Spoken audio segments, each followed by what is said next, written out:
Príjemný dobrý deň. Vítam vás pri sledovaní a počúvaní dnešného podcastu s názvom Pravý región. Teší ma, že pozvanie prijal pán docent politológie, politický analytik, bývalý podpredseda SAS a bývalý podpredseda Národnej rady, pán Martin Klus. Ďakujem pekne za pozvanie, rád som prišiel. Dnes sa budeme baviť o aktuálnej politickej situácii, ekonomike, ale aj čo je nové vo svete a doma. Moja prvá otázka znie, že ako hodnotíš, Martin, aktuálny stav politickej kultúry na Slovensku, najmä v súvislosti s napätými vzťahmi medzi vládou, opozíciou a občianskou spoločnosťou? Cynik by možno povedal, že už sa dnes skôr bavíme o politickej nekultúre ako o politickej kultúre. Ale tá kultúra má samozrejme veľa podôb a je pravda, že Slovensko bolo takto rozdelené hádam naposledy na konci 90. rokov. Ukazujú to takmer všetky prieskumy, ukazujú to aj vzťahy, ktoré máme dnes možnosť vidieť v Národnej rade Slovenskej republiky. To, akým spôsobom sú dnes ochotní a schopní komunikovať niektorí politici, nielen osobne voči komukoľvek, ale aj naozaj veľmi nekultúrne, až vulgárne, to je niečo, kam sme sa pravdepodobne nechceli dostať 21. rok po našom vstupe do Európskej únie. Priznávam, ja som z toho veľmi sklamaný. Ja som mal dojem, že všetko sa posunie iným smerom, keď sme vstupovali pred 2 dekádami do EÚ a do Severoatlantickej aliancie a že sa skôr začneme približovať k tomu, k čomu sme sa chceli priblížiť, a teda k tomu kultúrnemu západu. Ale je pravda, že ani tamto dnes nie je medlízať. A keď sledujem diskusie v britskom, francúzskom alebo nemeckom parlamente, ktoré boli za mojich mladých študentských čias etalónom politickej kultúry, tak si hovorím, že asi niekde nastal problém všeobecne, nie len na Slovensku. Na jeseň minulého roka 2024, bolo práve 17. novembra 35. výročie Nežnej revolúcie. Taktiež malo aj na jeseň výročie strana Smer SSD, ale 25. výročie od jej vzniku, kde pán podpredseda tejto strany, pán Ľuboš Blaha, pozdravil prítomných česť práci, súdružky a súdruhovia. Táto strana sa dlhodobo drží na prvej alebo druhej priečke v prieskumoch verejnej mienky. Čím to je? Nevážia si Slováci a Slovenky liberálnu demokraciu a slobodu? Tak mne týmto pozdravom pán podpredseda strany Smer Slovenská sociálna demokracia, ako sa označujú, hoď teda oficiálny názov je stále sociálna demokracia, len jednoznačne potvrdil to, ako sú mentálne nastavení v tejto politickej strane, že oni si naozaj nevšimli, že bol nejaký 17.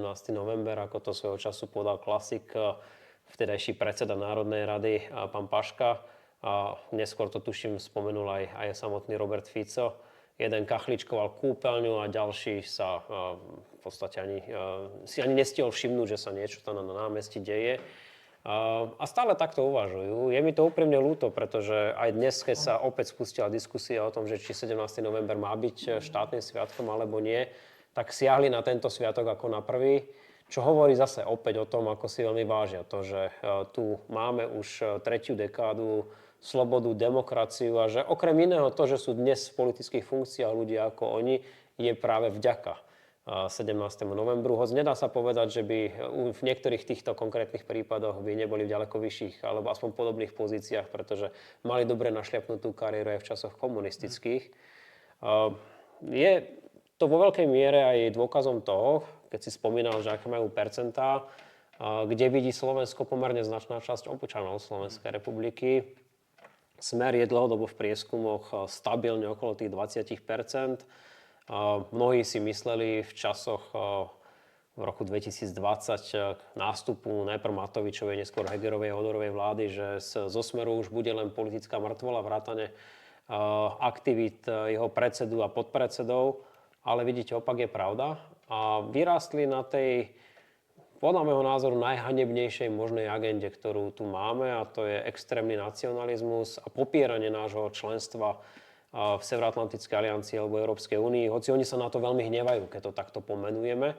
Ale ja osobne vnímam všetky aktivity, ktoré v poslednom období vidíme, hlavne zo strany predsedu vlády, mám na mysli jeho návštevy napríklad Moskvy, alebo v poslednej dobe úvahy o tom, že taký vietnamský, čínsky alebo uzbecký režim je lepší ako ten, ktorý máme v podobe parlamentnej liberálnej demokracie.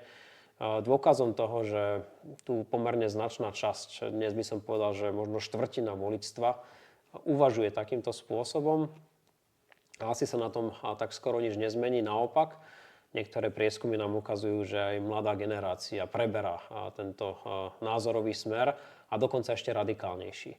Preto sa tu dobre darilo v poslednú dekádu aj extrémistickým neonacistickým politickým stranám a jedna z nich, napriek tomu, že sa veľmi snaží dostať von z tejto nálepky, je dnes pomerne často na 3. mieste spomedzi popularity jednotlivých politických strán. Mám na mysli Hnutie Republika. Nadväzujúc na moju predchádzajúcu otázku, existuje tým pádom na Slovensku nejaká skutočná ľavica po vzore Johna Rawlsa? John Rawls je, pre tých, čo nevedia, je veľmi známy autor. Dá sa pokladať ako z takého otca nejakej novodobej ľavice, kedy jeho myšlienky hovorili o tom, že tie nerovnosti v spoločnosti sú prístupné len vtedy, ak zlepšujú situácie tých najhoršie postavených. A chcel by som sa spýtať, že tým pádom ten Smer už dávno nie je sociálno-demokratická strana, ako o sebe tvrdia, ale národno-konzervatívna radikálna strana. Áno, toto máme ako politológovia a analytici pomerne veľký problém zadefinovať, čo je u nás reálna pravica, reálna lavica. Osobitne v prípade Smeru sociálnej demokracie sa momentálne asi najbližšie pravde javí výrok Tibora Gašpara, ktorý hovoril o tom, že sú to už národno-konzervatívne sily, ktoré táto strana reprezentuje. Nikto už nespomína nejakú autentickú sociálnu demokraciu.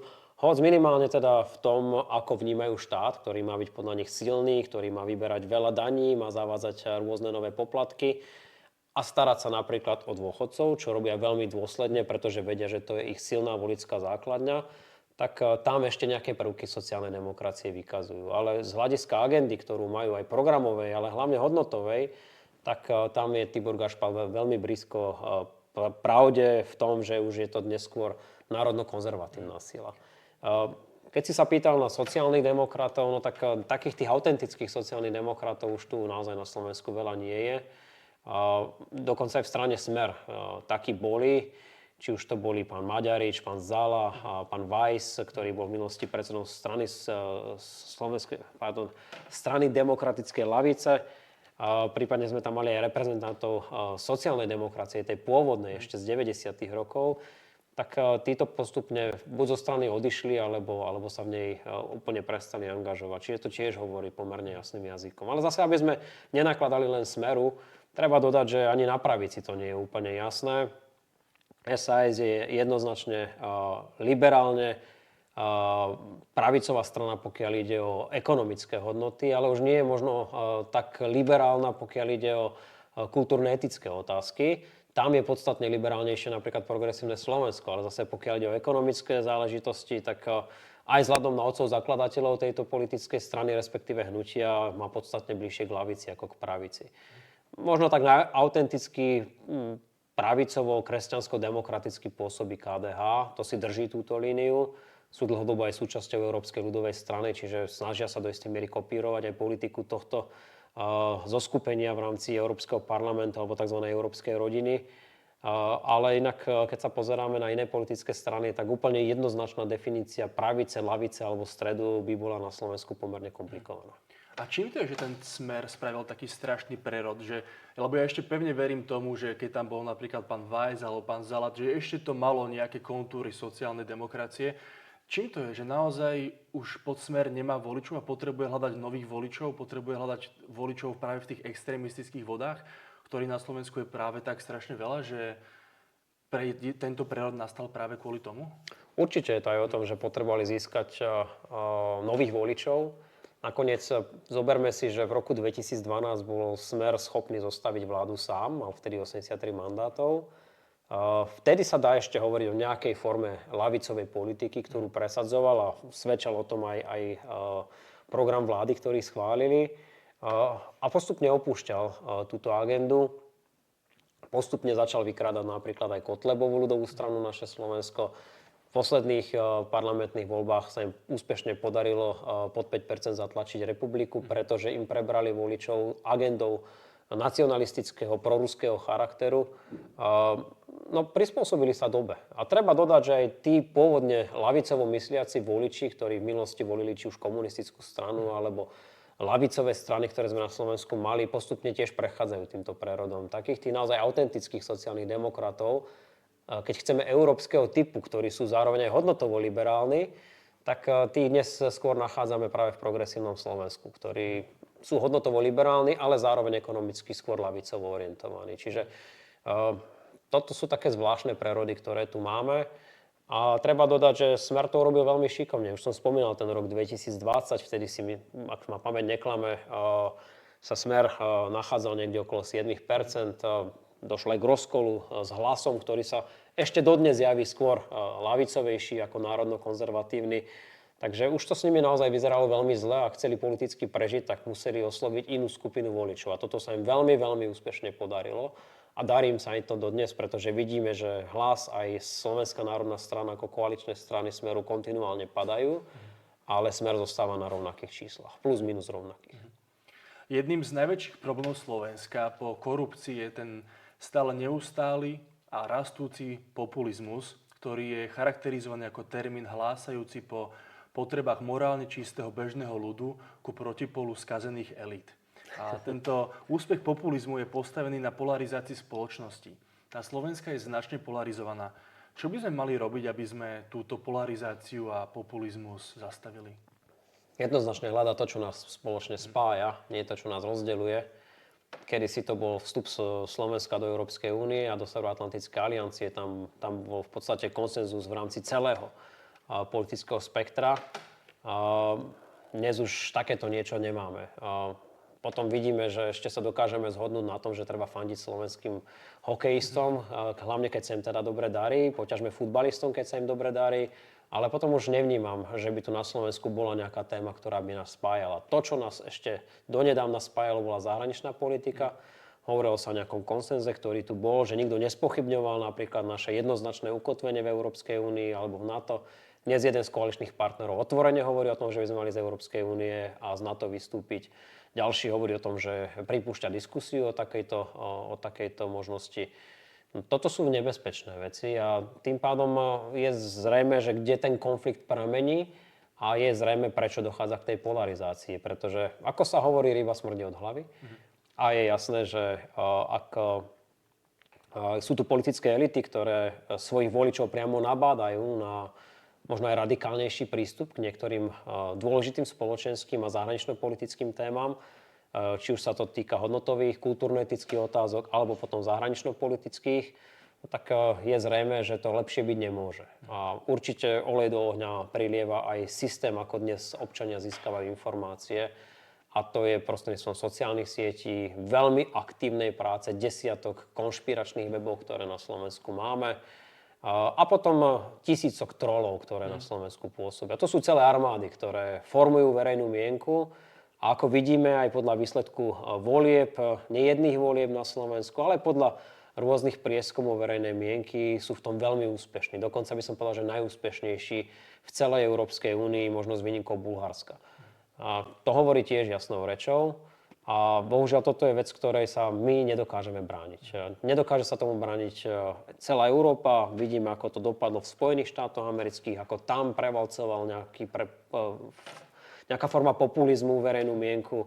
Takže treba sa zamyslieť nad tým, ako ďalej všeobecne, globálne, nielen na Slovensku. My sme len takouto najväčšou obeťou v tejto chvíli, pokiaľ ide o spôsob získavania informácií a fungovanie, formovania verejnej mienky.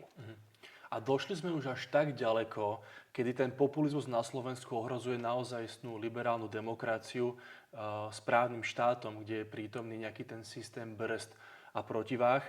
A je to už naozaj až také zlé? Áno, je to veľmi zlé. Keď premiér dnes bez akéhokoľvek ostychu hovorí o Číne, Uzbekistane alebo Vietname ako o našich vzoroch toho, že kam by sme sa mohli uberať, pokiaľ ide o politický systém, ja si to pred 20 rokmi neviem ani predstaviť. Čiže my sme išli opačným smerom, ako sme mali. Dnes je to úplne štandard, že to tolerujeme.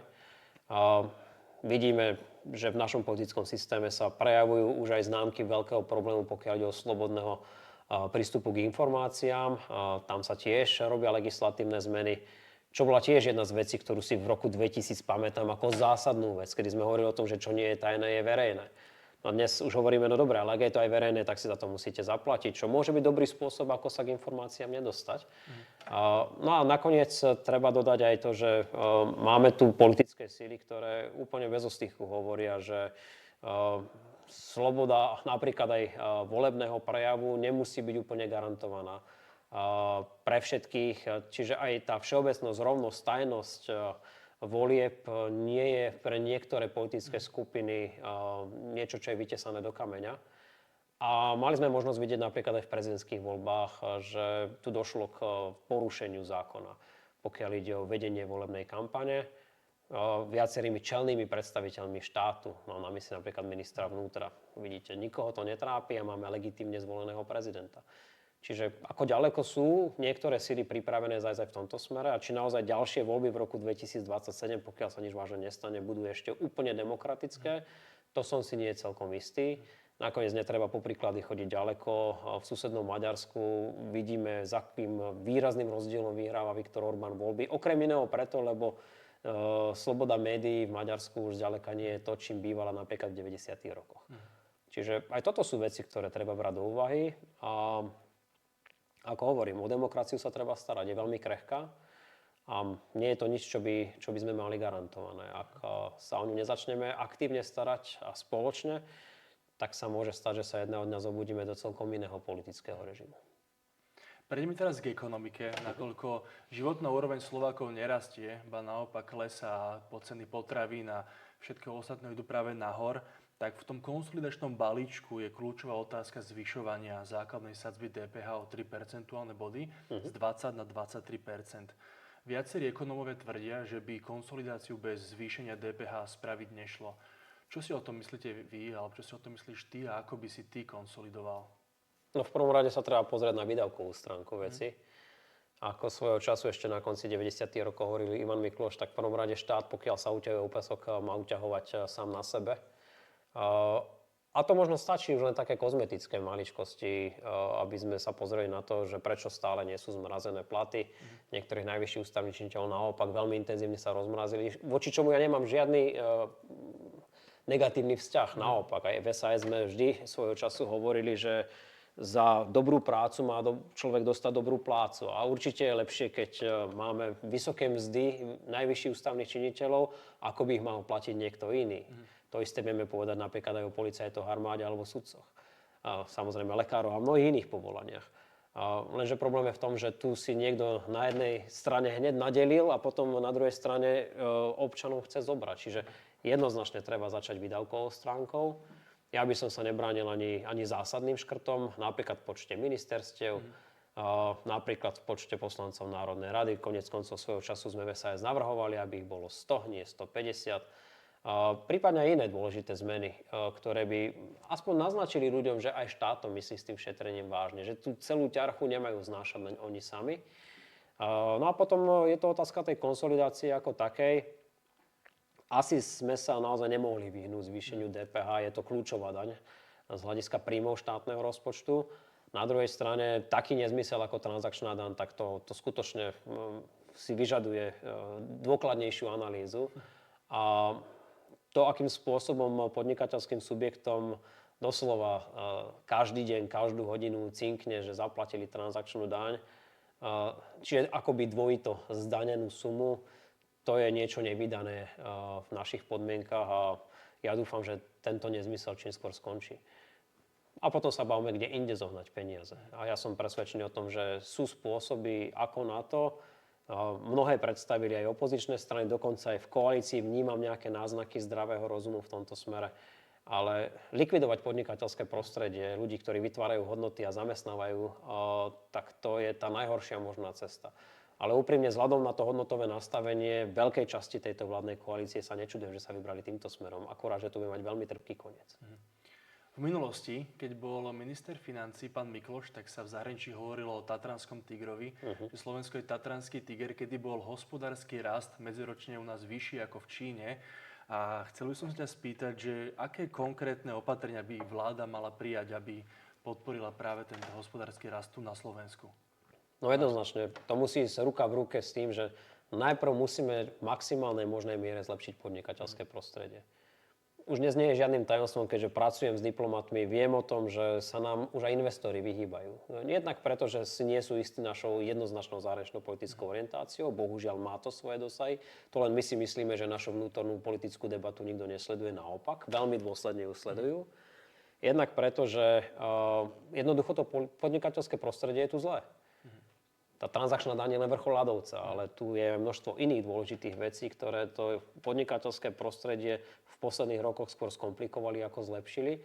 No a keď my hádžeme polena pod nohy tým, ktorí majú, ako som už niekoľkokrát povedal, zamestnávať, vytvárať hodnoty, no tak potom sa nemôžeme čudovať, že to ide dolu kopcom aj s inými možnosťami, ktoré by štát mohol mať. Napríklad v oblasti sociálnych služieb alebo zlepšovania zdravotníctva, čo sú legitímne veci, o ktorých sa treba rozprávať. Spomeňme si, keď si spomenul Ivana Mikloša na ten známy daňový paradox, ktorý nám zafungoval na 100%. Keď sme výrazne znížili daň na rovnú daň 19%, čuduj sa svete, výrazne narastol výnos z tejto dane. Čiže nie je vždy pravda, že keď zvýšime daň, tak automaticky získame viac peňazí. Naopak, ja to zvýšenie vnímam ako niečo, čo asi muselo byť vzhľadom na stav verejných financií, ale je to veľmi krátkodobá záležitosť. Každá vláda, ktorá príde po tejto vláde, sa musí zamyslieť skôr nad tým, ako to čo najviac zase zjednodušiť. Aby sme sa opäť dostali do toho začiatku milénia, kedy sme uvažovali rozumným spôsobom, že niekedy menej je podstatne viac. A keď znížime túto nešťastnú DPH a zlepšíme podnikateľské prostredie, som si 100% istý, že ľudia prestanú optimalizovať, prestaneme robiť to, čo sme si mysleli, že už máme dávno za sebou, že sa vraciame do doby kešu a štát vyberie podstatne viac. A z toho podstatne viac potom môže aj viacej nadeliť. Bohužiaľ toto nerobíme. Načrtol si už aj tú zahraničnú politiku a Slovensko je závislé na nemeckej ekonomike a zároveň je veľmi citlivé na energetickú politiku Ruska. Čo by znamenalo nejaký posun globálneho poriadku, napríklad oslabenie Európskej únie alebo nové obchodné vojny? A či náhodou naozaj neplatí iba nejaký ten výrok Henryho Kissingera, že kedy on mal taký veľmi realistický prístup k tomuto celému a povedal, že svet nikdy nemal jednotný svetový poriadok, že prakticky to, čo sa aj teraz deje, sa dialo počas histórie vždy. No, asi má do istej miery pravdu, ale náš absolútne jednoznačný a povedal by som, že až kriticky dôležitý životný priestor je Európska únia. Čiže to, čo musíme nevyhnutne okamžite napraviť, je náš vzťah k Európskej únii, k našim najbližším partnerom. Koniec koncov, zoberme si, že viac ako 90% verejných výdavkov na Slovensku ide dnes z európskych prostriedkov. Takmer 90% nášho exportu ide priamo našim partnerom do Európskej únie. Čiže predstava, že sa od tohto odsekneme, to je šialenstvo. To naozaj môže povedať len človek, ktorý nerozumie základným ekonomickým číslam. A ak sa nám tieto vzťahy podarí zlepšiť, ak budeme nie na tej opačnej strane tých kazítok, ktoré už dnes úplne otvorene pomenúva napríklad nemecký kancelár, keď si spomínal Nemecko, Európskej únie, ale budeme naopak tí, ktorí tú Európsku úniu chápu ako životný priestor, ktorý musíme zveľaďovať, tak som presvedčený o tom, že máme šancu toto celé ustať. Nie je všetko úplne čierne, ani všetko úplne biele a ja vnímam aj pozitívny posun v Európskej únii po tom, čo sa udialo na Ukrajine pred 3 rokmi a potom, ako sa stal prezidentom Spojených štátov amerických Donald Trump. Vidíme, že tu existuje určitá skupina politikov, ktorí chápu, že sme sa dostali úplne na hranu a ak teraz nezačneme niečo v Európskej únii robiť, tak máme veľmi, veľmi vážny problém. A naozaj v jednote bude sila. A ak my, ako malá 5-miliónová krajinka, budeme mimo tohto základného prúdu v Európskej únii, a to nie je o nejakom pritakávaní, to je o uvedomení si toho, kto je náš základný partner a ako funguje naša ekonomika, tak máme naozaj veľmi, veľmi vážny problém. Čiže ja osobne verím, že čaká nás možno posledný rok, ak tak 2, likvidácie našej zahraničnej európskej politike v podobe, ktorú sme tu 20 rokov budovali a potom musíme okamžite zaradiť spiatočku a začať fungovať tak, že budeme pre Európsku úniu prínosom, nie jej bremenom. Takže tu mám dôveru, že sa to v ďalších voľbách podarí. Som veľmi, veľmi nešťastný z toho, kam sa uberá Slovensko v tomto smere. Osobitne, keďže som pôsobil na ministerstve zahraničných vecí, je mi úprimne ľúto, že niečo, čo sa dnes vydáva za politiku na všetky 4 svetové strany, zabúda na tú najdôležitejšiu svetovú stranu, a to je Západ. načrtol si už aj tú dôležitosť Európskej únie ako inštitúcie v našich životoch a Slovensko už roky prichádza o tisíce mladých a talentovaných ľudí, ktorí odchádzajú za lepšími príležitosťami do zahraničia. Prečo sa ani po 10 ročiach nedarí vytvoriť podmienky, ktoré by ich motivovali zostať doma alebo sa aspoň vrátiť, keď už tam študujú, že aspoň sa vrátiť? Nie je odliv mozgov dôkazom zlyhávania dlhodobej štátnej politiky v školstve, výskume a trhu práce? Čo by mala vláda urobiť? Toto je veľmi, veľmi ťažká téma. Určite to nie je o nejakom jednom, dvoch, troch opatreniach. To je komplex opatrení, ktoré musia byť urobené. Írsko je veľmi dobrý príklad. Írsko bola od veka krajina emigrantov. Z Írska utekali milióny ľudí. A dnes je presne na opačnej strane celého tohto nazvime problému tzv. Úniku mozgov. Naopak dnes do Írska prichádzajú tí najmúdrejší ľudia z celého sveta, z celej Európy, vrátane desiatok tisíc Slovákov, ktorí tam žijú. Takisto krajinka, ktorá je v podstate dvojičkou Slovenska, pokiaľ ide o množstvo obyvateľov a do istej miery aj historický vývoj. A vidíte, kde dnes je Írsko a kde sme my. A vo veľkej miere to súvisí s tým, že v istom okamihu nielen naštartovali reformy, mám na mysli začiatok 90. rokov, to je ten keltský tiger, od ktorého sa potom odvíjal ten tatranský, ale oni aj udržali. A oni boli v ťažkých časoch ochotní si naozaj poriadne utiahnuť opasky aj na strane občanov, aj na strane štátu. U nás takéto niečo nenastalo.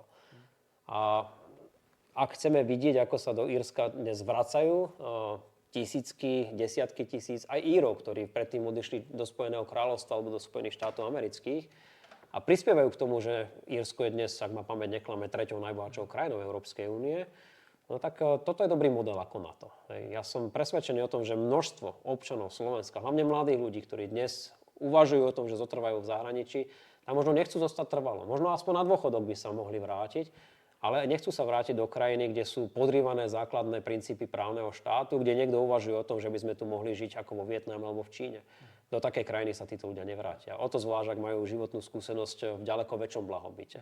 Ale zase na druhej strane žijeme v úžasnej krajine. Je tu strašne veľa múdrych, pekných ľudí, úžasné životné prostredie, ktoré my si vôbec ani neuvedomujeme, aké tu máme. Máme tu zdroje pitnej vody, nádhernú prírodu, krásne kultúrne bohatstvo a toto všetko by sme si mali podstatne viacej vážiť. Nerobíme to. A bohužiaľ mám taký pocit, že na to môžeme skôr alebo neskôr nepekne doplatiť. Takže ešte stále verím, že nie sme v bode zlomu tak, že by sme sa ešte nemohli vrátiť, ale máme pred sebou veľmi, veľmi ťažké obdobie. Hovorí Martin Klus a ja vám veľmi pekne ďakujem za sledovanie a počúvanie tohto podcastu a tebe, Martin, že si dnes prišiel. Ďakujem pekne, aby som to pozitívne uzavrel. Určite je šanca a verme v nádej pre Slovensko a ďakujem za priestor v tomto podcaste.